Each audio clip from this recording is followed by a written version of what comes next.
دین اسلام میں مسلک کی اہمیت۔ مسلک راستے کو کہتے ہیں جس پر چلا جائے۔ فروعی مسائل میں اختلافات کی بنیاد پر مختلف مسلک وجود میں آئے، جیسے حنفی مسلک، مالکی مسلک، شافعی مسلک اور حنبلی مسلک۔ ہر مسلمان کسی نہ کسی مسلک کو اپنائے ہوئے ہے اور دین اسلام کے معاملات میں ان سے رہنمائی حاصل کرتا ہے۔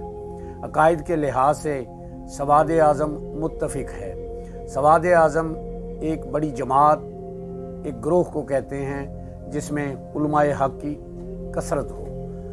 جو عقائد کے اعتبار سے سواد اعظم سے الگ ہو کر فرقہ بنائے، قائم کر لے، وہ گمراہ ہے۔ لیکن کچھ فروعی مسائل میں اختلاف ہونا کوئی بری بات نہیں۔ اختلاف علم میں ترقی کا سبب بنتا ہے، کیونکہ جب بھی اختلاف پایا جائے تو ایک دوسرے کے مقابلے میں زیادہ سے زیادہ محنت کی جاتی ہے، نئی سے نئی ایجادات ہوتی ہیں اور ہر روز نئے نئے آنے والے مسائل کا حل آسانی سے مل جاتا ہے۔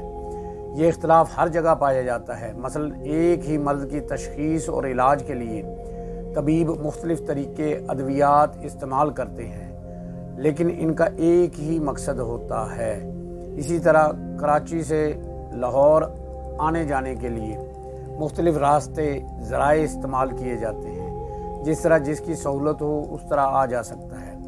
لہٰذا اگر مقصد اللہ تعالیٰ اور اس کے رسول صلی اللہ علیہ وآلہ وسلم کی رضا حاصل کرنا ہو تو جو بھی شرعی راستہ استعمال کیا جائے گا درست ہے۔ یہ مختلف مسلک ہمارے لیے آسانیاں پیدا کرتے ہیں، کیونکہ مختلف علاقوں کے مختلف موسم اور جو مسائل درپیش آتے ہیں ان میں لچک ہونے کی وجہ سے امت کے لیے آسانی اور رہنمائی کا سبب بنتے ہیں۔ اس لیے یہ ہمارے لیے اہمیت کے حامل ہیں۔ جس مسلک کے دلائل قوی اور واضح ہوں اس کو دوسروں پر فوقیت حاصل